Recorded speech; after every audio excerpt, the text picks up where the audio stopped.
The most recent episode of The Last of Us has to be the most perplexing episode this season. Specifically because it had some high moments of the season, but every high was followed or built off of some lows. And this odd back and forth between good moments and positive changes with negative ones begins with the opening scene.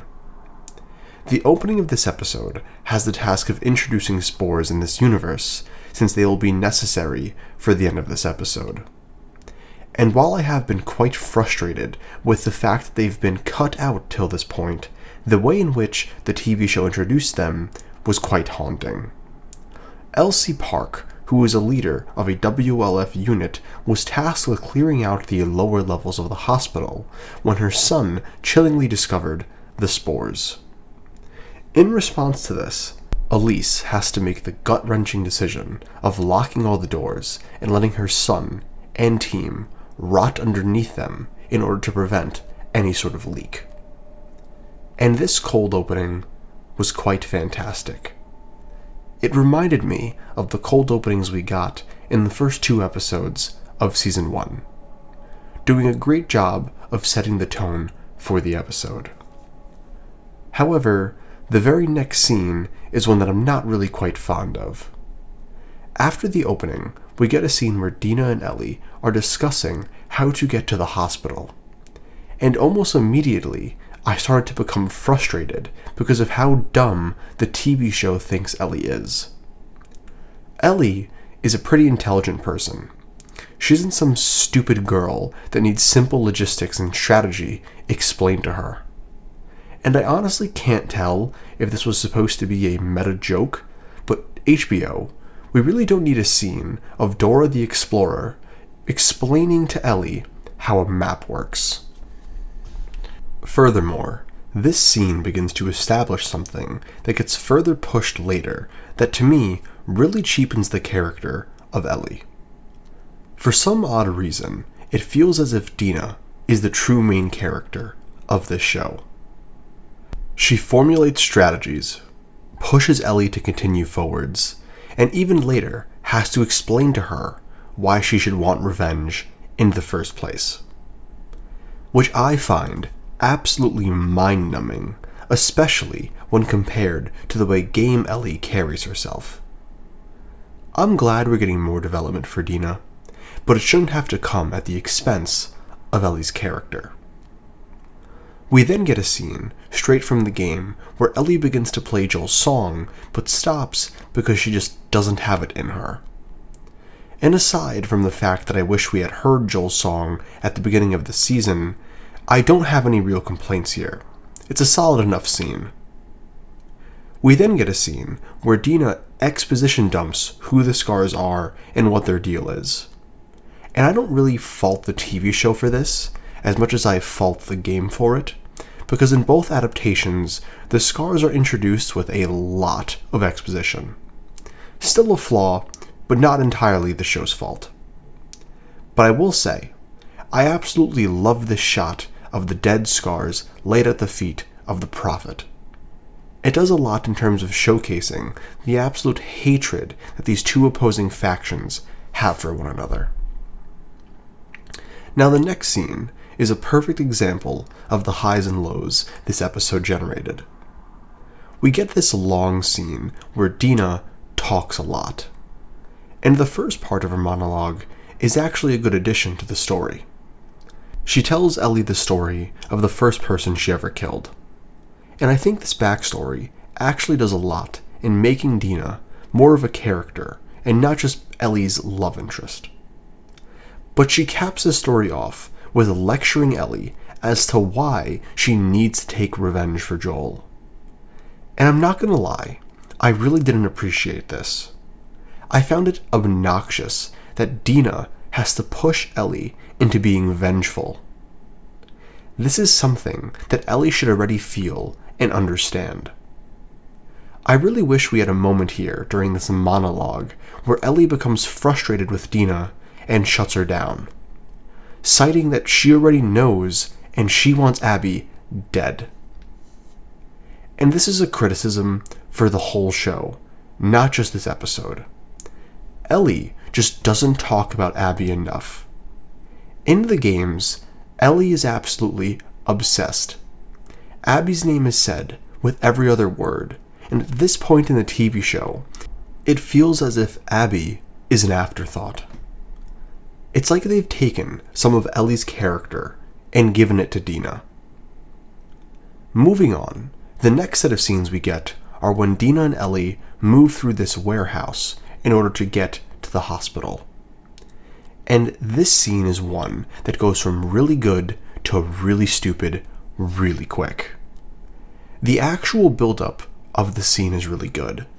The warehouse is super eerie, really well lit, and the actual stalkers were genuinely terrifying. I'm still frustrated we haven't seen the Shamblers, but I have to give credit where credit is due. The stalkers look, sound, and act in such a perfectly terrifying way. And watching Dina and Ellie slowly realize that they are surrounded was great to see. But this is where the problems begin. At this point, Dina and Ellie are dead. They are just gone. Even in the game, if you get more than 3 stalkers around you at a time, you're dead. And Ellie and Dina are dealing with 10. So the action scene commences, and this scene is an absolute disaster. Somehow Dina is able to make it all the way across the warehouse to this very well-placed protection cage without getting swarmed. And then, when a stalker jumps at the cage, Ellie takes a random, no-look pistol shot at the stalker, who is literally right in front of Dina.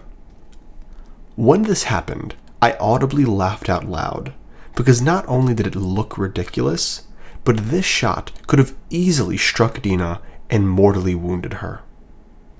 And somehow, this scene gets worse. Ellie then gets jumped on and attacked by not 1, not 2, but 3 different stalkers, who happen to conveniently just gnaw at her lower half in a gentle manner, one at a time. And listen, I'm more than willing to suspend my disbelief for a product, but this is just ridiculous. Ellie is dead, or at the very least, heavily injured to the point where she can no longer move. The fact that she gets out of this unscathed, like it never even happened, is beyond obnoxious. But no worries, Ellie, because somehow Jesse is here to save the day. And this, for me, is another complicated change. On one hand, I'm quite happy that Jesse is entering the story a bit earlier. Jesse's character is one of my biggest criticisms of The Last of Us 2. He's this incredibly likable character who's very important for the overall story, but he gets like 3 lines, dies, and then his name is never brought up again. But on the other hand, the way that they shoehorn him into this scene is genuinely devoid of all logic. There is just no way on planet Earth that Jesse would have been able to find them so quickly, let alone arriving literally seconds before Dina and Ellie are killed. Somehow, someway, Jesse, who left a whole day after Ellie and Dina, tracks them down to the theater, which means he must have somehow tracked them through the tunnels, even though that would be logistically impossible due to the fact that there is a horde down there, or he just knew they would go there somehow and chose a different path. Either way, you would think Jesse had an AirTag on Dina with the way he gets to them right on time. Not only that, but Jesse literally sees with his own 2 eyes and a flashlight that there are 3 different stalkers on Ellie, and he doesn't think to actually check to see if she's been bit. Genuinely, such a ludicrous scene. Also, he has aimbot turned on here, but that's besides the point. Then, in the next scene, where our group runs into the woods to hide from WLF, Ellie actually asks Jesse how he was able to find them so fast, and Jesse literally responds with, "Do I look like I want to talk to you right now?" The show literally tells you outright not to ask questions because the second you think about it, it starts to fall apart. Jesse saved the day because he's a Chad and we're moving on. Side note, the casting for Jesse is ridiculously good. Moving on, we get this scene of the Seraphites hanging someone the same way they do in the game. This scene was game accurate, which I appreciate, but I am 100% sure that scars aren't allowed to have any facial hair. So why does this random dude have a full lavish beard? Just a funny detail. But moving on, a scar spots our group, takes a shot, and strikes Dina in the quad, which prompts Ellie to tell Jesse to take her and run. And somehow, this works. All of the scars chase Ellie and leave Jesse and Dina be, even though they were all right next to one another. Until Ellie runs just a bit too fast, and they all just give up on trying to find her, NPC style. Just so insane to watch. We then get a scene where Ellie sneaks into the hospital by crawling through the grass right in front of a dog into and through a little hole in the wall. And while this isn't the end of the world, this was just such an uninspired way of breaking in. If we're being totally honest, that dog would have been off leash and on her in a second. This scene looks especially weak when you compare it to the game, where Ellie ends up stabbing someone who seemed like a good person in the throat in order to sneak into the hospital. That scene has a lot more stress and weight to it, and it even helps develop Ellie's character. This scene just functions as a way for her to get into the hospital. Nothing more. And now we get to the big moment of this episode, Nora's conclusion. And now is probably a good time to bring up the pacing. The Last of Us 2 is a game riddled with pacing issues. It's both extremely slow and fast at times. And unfortunately, the TV show hasn't only carried on with the game's pacing issues, but it's actively made them worse. This season is running as fast as Nora if you catch up to her. It's wild how quickly we jump from one scene to the next. It refuses to ever let you sit with one scene before the next begins. They all just roll into one another. But moving forward, after confronting Nora, we get a similar chase scene to the game, but with one key difference. In the game, since both Ellie and Nora know what spores are, Ellie makes the decision to pull them both into it.